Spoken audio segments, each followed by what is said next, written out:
എല്ലാവർക്കും നമസ്കാരം. അന്ധവിശ്വാസം നമ്മുടെ ജീവിതത്തിൽ എത്രത്തോളം സ്വാധീനം ചെലുത്തിയിരിക്കുന്നു എന്നറിയുന്നത് വളരെയധികം നന്നായിരിക്കും. ഒരു ചെറിയ കഥ ഉദാഹരണമായി പറയുവാൻ ശ്രമിക്കട്ടെ.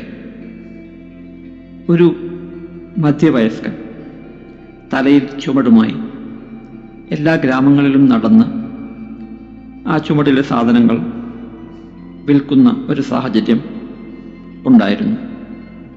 അദ്ദേഹം പകൽ സമയം മുഴുവൻ ആ ചുമടെടുത്ത് നടന്ന് ഗ്രാമങ്ങളിലൂടെ നടന്ന് സാധനങ്ങൾ വിറ്റ് പകുതിയാവുമ്പോഴേക്കും ക്ഷീണിച്ച അവശനായി ഏതെങ്കിലും ഒരു മരത്തണലിൽ ഇരുന്ന് കുറേ നേരം റെസ്റ്റ് എടുത്ത് വീണ്ടും യാത്ര തുടർന്ന് കുറച്ചുകൂടി ക്ഷീണിക്കുമ്പോൾ വീണ്ടും ഇരുന്ന് റെസ്റ്റ് എടുത്ത് യാത്ര തുടർന്ന് അങ്ങനെയായിരുന്നു അദ്ദേഹത്തിൻ്റെ ദിനചര്യ. ഇത് കണ്ട ഒരു അമ്പലത്തിലെ പൂജാരി അദ്ദേഹത്തിനോട് ഇതിനെക്കുറിച്ച് സംസാരിച്ചു. അദ്ദേഹം പറഞ്ഞു, ഇത്രയധികം കഷ്ടപ്പെടേണ്ട കാര്യമുണ്ടോ? ഞാൻ നിനക്കൊരു കഴുതയെ സമ്മാനമായി തരാം. ആ കഴുതയ്ക്ക് മുകളിൽ നിന്റെ ഈ ഭാരം വച്ചുകൊണ്ട് നിനക്ക് കച്ചവടം നടത്താം. ആ കഴുതയ്ക്ക് ആവശ്യമായ ഭക്ഷണം കൊടുത്താൽ മാത്രം മതിയാകും എന്ന് പറഞ്ഞ് ആ വ്യക്തിക്ക് ഈ പൂജാരി ഒരു കഴുതയെ കൊടുക്കുന്നു. പിന്നീട് ഈ മധ്യവയസ്കൻ ആ കഴുതയുടെ മുകളിൽ ഈ ഭാണ്ഡം വെച്ച് വിൽപ്പന നടത്തുവാൻ തുടങ്ങുന്നു. കുറച്ചു കാലം അങ്ങനെ പോകുന്നു. അതിനുശേഷം ഈ മധ്യവയസ്കനും വയ്യാതാകുമ്പോൾ അദ്ദേഹവും ആ കഴുതപ്പുറത്ത് കയറിയിരുന്ന് കച്ചവടം നടത്താൻ തുടങ്ങി. പിന്നീട് കുറേ ദിവസം കഴിഞ്ഞപ്പോൾ ആ കഴുതയ്ക്ക് വളരെയധികം വയ്യാതാവുകയും ഒരു ദിവസം ആ കഴുത മരിക്കുകയും ചെയ്തു. ഈ വ്യാപാരി അങ്ങേയറ്റം വിഷണ്ണനായി. അദ്ദേഹം ചിന്തിച്ചു, ഈ കഴുതയുടെ ജീവിതത്തിൽ ഇതെന്നെ ഒരുപാട് സഹായിച്ചിട്ടുണ്ട്. ഇത്രയധികം എന്നെ സഹായിച്ച ഈ കഴുതയെ ഞാൻ തീർച്ചയായും നല്ല രീതിയിൽ അന്ത്യകർമ്മങ്ങൾ നടത്തി നല്ല രീതിയിൽ പറഞ്ഞയക്കേണ്ടത്, ഈ ഭൂമിയിൽ നിന്നും പറഞ്ഞയക്കേണ്ടത് അത്യാവശ്യമാണ് എന്ന് കരുതിയ അദ്ദേഹം ആ കഴുതയ്ക്ക് നല്ലൊരു ചിതയൊരുക്കി ആ കഴുതയെ ദഹിപ്പിച്ച് അവിടെ തന്നെ ഒരു ചെറിയ കുടീരം കെട്ടി ആ കുടീരത്തിന് മുമ്പിൽ എല്ലാ ദിവസവും ചന്ദനത്തിരി കത്തിക്കുകയും ഒരല്പം പുഷ്പങ്ങൾ വിതറുകയും ചെയ്ത് അദ്ദേഹത്തിൻ്റെ കച്ചവടത്തിന് പോകാൻ തുടങ്ങി. ഒരു ദിവസം ഇതുപോലെ രാവിലെ ഈ ശവകുടീരത്തിനടുത്ത് ചന്ദനത്തിരി കത്തിച്ച് പുഷ്പങ്ങൾ അർപ്പിക്കുന്ന സമയത്ത് ഒരു വഴിപോക്കൻ ആ വഴി വരികയും ഇവിടെ എന്താണ് എന്ന് കാണുവാൻ വേണ്ടി ഇതിനടുത്ത് വന്ന് നിൽക്കുകയും യാദൃച്ഛികമായി അദ്ദേഹം ഏതോ മഹാപുരുഷൻ്റെ സമാധിയാണ് എന്ന് കരുതി നമസ്കരിച്ച് ഏതോ ഒരു കാര്യം ആവശ്യപ്പെടുകയും ചെയ്തു. അദ്ദേഹം തിരിച്ചുപോയി. 2 ദിവസത്തിനുള്ളിൽ അദ്ദേഹം ആവശ്യപ്പെട്ട കാര്യം നടന്നു. അത് തിരിച്ചറിഞ്ഞ ആ വ്യക്തി അങ്ങേയറ്റം സന്തോഷവാനായി ഓടി വന്ന് ഈ കഴുതയുടെ ശവകുടീരത്തിൽ കുറച്ച് കാണിക്കയും ഇട്ട് ഒരുപാട് നന്ദിയും പറഞ്ഞ് തിരിച്ചുപോയി.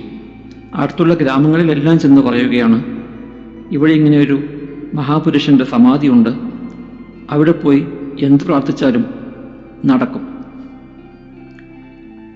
ഇത് കേട്ടപാതി ജനങ്ങൾ, പലതരത്തിലുള്ള ജനങ്ങൾ അവരുടെ ആഗ്രഹങ്ങളെല്ലാം സഫലീകരിക്കുവാൻ ഈ പറയുന്ന സമാധിയിലേക്ക് കൂട്ടം കൂട്ടമായി ഒഴുകിയെത്തുവാൻ തുടങ്ങി. അവിടെ ഇരുന്ന ആ കഴുതയുടെ ഉടമസ്ഥൻ വ്യാപാരി, അദ്ദേഹത്തിന് ധാരാളം പൈസയും വരുമാനമായി ലഭിക്കുവാൻ തുടങ്ങി. അവിടെ അദ്ദേഹം ചില പൂജകൾ തുടങ്ങുകയും ചെയ്തു. അതിലെല്ലാം അദ്ദേഹം ദക്ഷിണ വാങ്ങിക്കുകയും ചെയ്തു. പലരുടെയും ആഗ്രഹങ്ങൾ സഫലമായി എന്നാണ് പറയപ്പെടുന്നത്. പലരുടെയും ആഗ്രഹങ്ങൾ സഫലമായില്ല. എന്നിരുന്നാലും ജനങ്ങൾ വിശ്വാസത്തിൻ്റെ പുറത്ത് വീണ്ടും വീണ്ടും വന്നുകൊണ്ടിരുന്നു. ഈ കഴുതയെ സംഭാവന ചെയ്ത പഴയ പൂജാരി അദ്ദേഹം ഈ വിഷയം കേട്ടറിഞ്ഞ് ഈ സമാധിയുടെ അടുത്തെത്തുകയും ഇതെന്താണ് എന്നറിയുവാൻ അദ്ദേഹം അടുത്തെത്തി. കണ്ടത് ആ പഴയ വ്യാപാരിയെയാണ്. അദ്ദേഹം അടുത്തുപോയി ആ വ്യാപാരിയോട് ചോദിച്ചു, എന്താണ് സംഭവം എന്ന് ചോദിച്ചപ്പോൾ ആ വ്യാപാരി പൂജാരിയോട് പറഞ്ഞു, ആരോടും പറയരുത്, എൻ്റെ വയറ്റത്തടിക്കരുത്, എനിക്ക് നിങ്ങളോട് സത്യം പറയാതിരിക്കാൻ നിർവാഹമില്ല. ഇത് നിങ്ങൾ അന്ന് തന്ന കഴുതയുടെ ശവകുടീരമാണ്. ഒരു ദിവസം ആ കഴുത മരിച്ചപ്പോൾ ആ കഴുതയ്ക്ക് ഞാൻ ശവസംസ്കാരം നടത്തുകയും ഒരു കുടീരം കെട്ടുകയും ചെയ്തു. അതിൽ ചെറിയ ചന്ദനത്തിരി കത്തിച്ച് വയ്ക്കുകയേ ചെയ്തിട്ടുള്ളൂ. അപ്പോഴേക്കും ജനങ്ങൾ കൂടി ഇതേതോ മഹാപുരുഷൻ്റെ സമാധിയാണോ എന്നും അതിൽ ആഗ്രഹിച്ച കാര്യം സാധിക്കപ്പെടുമെന്നുമെല്ലാം ജനങ്ങൾ തിരിച്ചറിയുകയും അല്ലെങ്കിൽ അവർ അന്ധവിശ്വാസത്തിന് അടിമപ്പെടുകയും എല്ലാ ദിവസവും വന്ന് പൂജിക്കാൻ തുടങ്ങുകയും എല്ലാം ചെയ്തു. എനിക്കത് തടയാൻ കഴിയുന്നില്ല. കാരണം ജനങ്ങൾ അത്രത്തോളം വിശ്വാസത്തോടെയാണ് ഇവിടെ വരുന്നത്. ഇത് കേട്ട പൂജാരി പറഞ്ഞു, ഞാനൊന്നും പറയുന്നില്ല, ജനങ്ങളുടെ വിശ്വാസം എങ്ങനെയാണോ അതുപോലെ കാര്യങ്ങൾ നടക്കട്ടെ എന്ന് പറഞ്ഞ് പൂജാരി പതിയെ അവിടെ നിന്നും പോവുകയും ചെയ്യുന്നു. ഇത് നമ്മുടെ രാജ്യത്തിലെ ഒരു യാഥാർത്ഥ്യമാണ്. നമ്മുടെ രാജ്യത്തിലെ മാത്രമല്ല, നിങ്ങൾ കേരളത്തിൽ എടുത്താൽ തന്നെ ഇതുപോലെയുള്ള ഒരുപാട് സന്ദർഭങ്ങൾ, പലതരത്തിലുള്ള ദിവ്യന്മാർ, യോഗികൾ, ദൈവിക പുരുഷന്മാർ എന്നെല്ലാം പറഞ്ഞ് ഒരുപാട് ആളുകളെ കൊള്ളയടിക്കുന്ന സമ്പ്രദായം നമ്മുടെ നാട്ടിലുണ്ട് എന്നുള്ളത് ഞാൻ പറഞ്ഞറിയേണ്ട കാര്യമില്ല. അന്ധവിശ്വാസം കൊണ്ട് ഒരുപാട് ആളുകളുടെ ജീവൻ നഷ്ടപ്പെട്ടിട്ടുണ്ട്. അന്ധവിശ്വാസം കൊണ്ട് ഒരുപാട് ആളുകളുടെ കല്യാണങ്ങൾ മുടങ്ങിയിട്ടുണ്ട്. ഒരുപാട് ആളുകൾ ജീവിതം തന്നെ വളരെയധികം ബുദ്ധിമുട്ടിലായിട്ടുണ്ട്. അന്ധവിശ്വാസത്തെ എത്രത്തോളം പ്രോത്സാഹിപ്പിക്കണം എന്നുള്ളത് നമ്മൾ തീരുമാനിക്കേണ്ട വിഷയമാണ്. വിശ്വാസം എപ്പോഴും നല്ലതാണ്. വിശ്വാസം നമ്മളിൽ ആത്മവിശ്വാസം ഉണർത്തുന്നു. എന്തിലാണ് വിശ്വസിക്കേണ്ടത്, ഏത് രീതിയിലാണ് വിശ്വസിക്കേണ്ടത് എന്നാണ് മനസ്സിലാക്കേണ്ടത്. അനാവശ്യമായ വിശ്വാസവും അതിര് കളഞ്ഞ വിശ്വാസവും ഒരു കാരണവശാലും ഗുണം ചെയ്യുകയില്ല. നല്ല കാര്യം ചെയ്യുമ്പോൾ ഞാൻ ചെയ്യുന്ന നല്ല കാര്യം എന്നെ നല്ല രീതിയിൽ മുന്നോട്ട് കൊണ്ടുപോകും എന്ന് വിശ്വസിക്കുന്നത് വളരെയധികം നല്ലതാണ്. ദൈവം ഉണ്ട് എന്ന് വിശ്വസിക്കുന്നതിൽ തെറ്റില്ല. ദൈവം എന്നെ നല്ല രീതിയിൽ മുന്നോട്ട് കൊണ്ടുപോകും എന്ന് വിശ്വസിക്കുന്നതിൽ തെറ്റില്ല.